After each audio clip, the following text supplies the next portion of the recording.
Welcome, everyone, to Mizpah's Becoming a Father series presented by the Boiling Point Podcast and JDEDESIGNz. I am your host, JD, and I am joined by Mizpah, who is the new father and the executive producer for the Boiling Point Podcast. Marcus Fredrickson plays us in and out of everything here. Make sure you check out his channel, reverbnation.com/Marcus Fredrickson, and you can follow us on Facebook, Rumble, and YouTube. Make sure you hit that subscribe button and share out some episodes. So how's JD tonight? I'm doing fine. How are you? Tired, but all right. I imagine so. So it's been a busy weekend. Yeah. And she just became 7 months now, Sammy, right? Today, actually. Oh, today. Yep. Fantastic. The day we're filming this then. Oh, it is. It's May 29th is the day that we're filming this. I'm going to try and start dating these so that people can find it easier to follow along. So, yep, we turned 7 months today. The past few days have been a little interesting because I'm pretty sure we're starting to cut a tooth. So we've been a little fussy and like she doesn't want to be held, but then she doesn't want to be in her like bouncer thing. She doesn't want to lay down and she doesn't want to sleep, but then she wants to be held, but she doesn't want to be held. Yeah. So it's just fussing for the sake of fussing. Yeah. We've been giving her, like some Tylenol, baby Tylenol to try to help out a little bit, which takes the edge off probably. But it is what it is. And it's the next stage. Yeah. What's kind of cool though is she's started saying things like she's picked up and and mum. So, but I'm pretty sure it was was what she said first. Gotcha. And it was kind of weird because you always expect that moment, the first words, everybody's like, oh, she's, but we heard it and we were just kind of like, was that a coincidence? Was that just kind of sounded like she said, Yeah. It was more of a sound than a word, though. Yeah. But then I was holding her and the breeze left the room and she's craning her neck going, mum, mum, mum, mum, mum. Yeah. Looking for her. That's not coincidence. Yeah, no. So, and she started reaching for people when she wants you to hold her. Oh, okay. So little things like that. She still hates tummy time, but she's getting much better at it and getting much better at giving us dirty looks when we do it. Yeah. But overall, it's been pretty much a lot of the same stuff. We're still working on feeding her different foods and things like that. The doctor has us giving her a little bit of fluoride in her bottles now because we have well water, so we don't have fluoride in our water, which was a discussion I had about, is it something that's really needed or, is this something that could possibly have negative side effects or anything like that? But we had our doctor was amazing. He understood my concerns and laid everything out and really took the time to break down why it was a good idea. So we decided to go ahead and move forward with that. Okay. Well, that's good. So what's the difference between like well water and like city water or whatever? What was the concern that you were talking about there?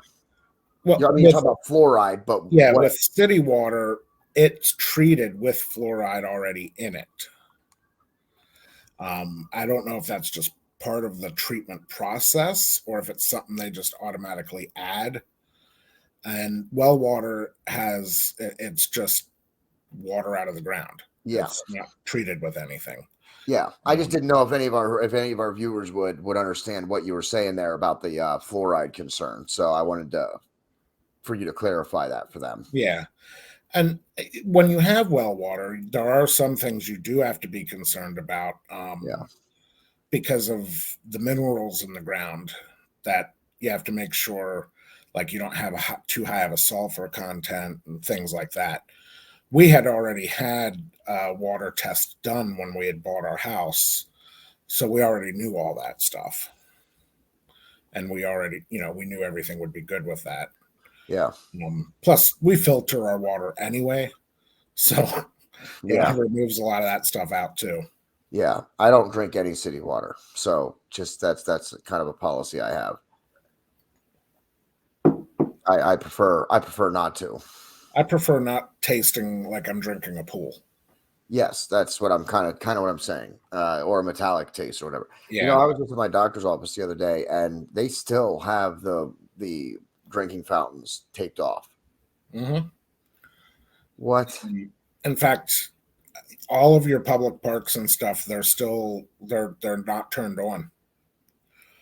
Now, our office where I work, they've actually started switching out the water fountains for new water fountains, and what they are, it's a dispenser that fills bottles. Okay. You know what? That's a topic for a different show under the Boiling Point podcast banner, I think. So, all right, let's move off the water before we end up, having a whole other conversation. Yeah, but before we go off on it, before you get me on a rant, let's move on from that topic. So, one thing that I would like to say to everybody is, when you first have a baby, you start learning that everything, and I cannot stress enough, everything takes much longer to complete. And at first you think, well, once we start getting into the swing of things, and it's all new, once we start having, a flow, and kind of, we start knowing, okay, we got to do this, we got to do that, and we'll be back onto like a normal schedule, normal routine. Don't believe any of that. Don't fall down that rabbit hole, because it's been 7 months, and I'm here to tell you, it hasn't happened yet. It still takes a lot longer to do everything. Yeah. And things like leaving the house. You used to just grab the car keys and go. Well, now we've got to pack a diaper bag, make sure we have everything in the diaper bag. How long are we going to be gone? When's the baby going to need to eat? How many bottles do we need to pack? How much formula do we need? How much, water? How many diapers? Like, you got to go through this whole checklist. Yeah. And then once the car's packed, you could go to the store for, a loaf of bread and come home. Yeah. It's those things. Or, you try to watch a TV show and the baby realizes that you're not paying attention to her. Yeah. So she starts making noise to get your attention. And, well, you got to pause the show, pay attention to her, take care of whatever is needed there. When she takes a nap, then maybe you can continue your show. Yeah. Like 3 hours later. Phone calls. You'll be talking to somebody and they might have to say, "What was that? Can you repeat that?" Yeah. Well, 4, 5, 6, 20 times. Yeah. Because they can't necessarily hear you because you have a fussy baby and you're trying to change butt and have a phone conversation at the same time. These are just some examples of things that I've heard. You've heard about, right? I mean, you haven't necessarily experienced those yourself. No, not at all. Never. Yeah. Just things you've heard. Yeah. So, yeah, don't fall into that trick of, oh, well, we'll get back onto a normal routine. No. It is never going to be as simple as grab the keys and walk out the door ever again. Yeah. Well, at least not until she's old enough to watch herself.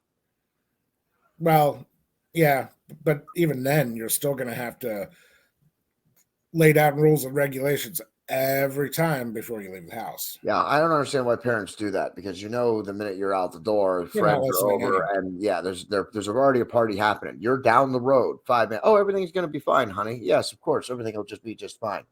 They already have friends there. They're already getting into trouble. It's already happened. Do you know how I know this? Because you were with me less than 5 minutes after my parents would walk out the door. Oh yeah. Well, all right, dude. They're leaving at 6. You get here 10 minutes later. Yep. And I know that'll be the case, but you still say those things so that later you could say, well, I told you. Yeah. Remember when I said, those things that our parents said to us? Yeah. Yeah. And they probably knew too Oh yeah, what absolutely. we were doing. So Absolutely. My but mom knew a good majority of the things that I did. And there's some things that I'll take to my grave. yeah, that'll be, but that's a long ways off. That'll be like, episode 200, the teen years. When I'm bald and in a straitjacket. Yeah. We'll Skype you via the loony bin. The teen years when she hates everything. Yeah. Because that's how it's gonna go. There's gonna be a lot of God. Because nobody's gonna know what they're talking about. Yeah, I look forward to laughing at you very hard when those days come. I hope I get to see some of them. She already has a little bit of an attitude. Oh yeah, no, she does. Yeah, she does. She's a true Scorpio. Yeah. And she lets you know when she's not happy with something. Yeah. Very quickly. You've witnessed it. Yes, I have. She's good for a ride for a little while until she gets tired, till she starts to drift off. And the minute she feels herself slip away, then she's crying because she knows she can't stay with Uncle John. I have yet to be able to put her to sleep, but that's my goal. I will do it. You can keep trying. Yeah, she's not going to notice it. She's going to be asleep one time. Just like my other nephew, who I didn't realize had fallen asleep on my lap until the drool started down my arm. But yeah, it's weird because even though, yes, things take much longer to get done and it takes longer to just run a very simple errand, and you're constantly running around doing this and doing that and grabbing this and taking care of that. And like, you don't really think about it. Like it's just kind of what you do. And then you'll have moments like today where, I woke up, came out through, and she saw me and just started smiling and laughing and reached for me. I picked her up and she immediately started giving me kisses. Yeah. And being all snuggly and cute. Yeah. And then 5 minutes later started screaming because she was hungry. Yep. Well, she is your daughter. So.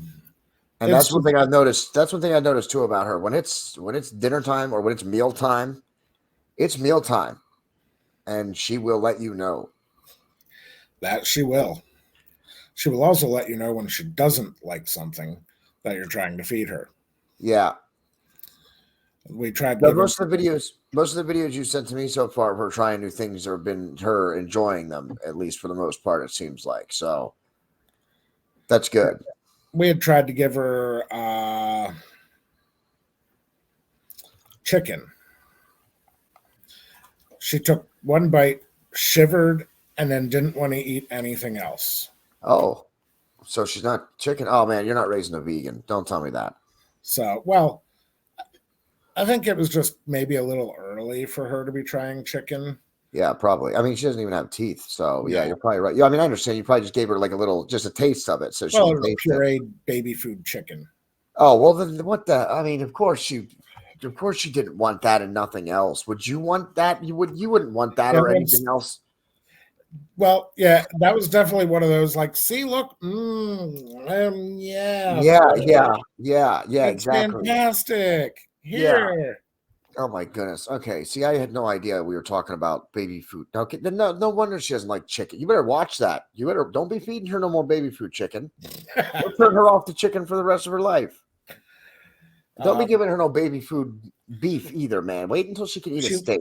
She liked green beans the first time we gave it to her. Now Exactly. She doesn't like green beans. Give her veggies. Give her veggies all day. Just save the meat until she can actually, eat it like a carnivore.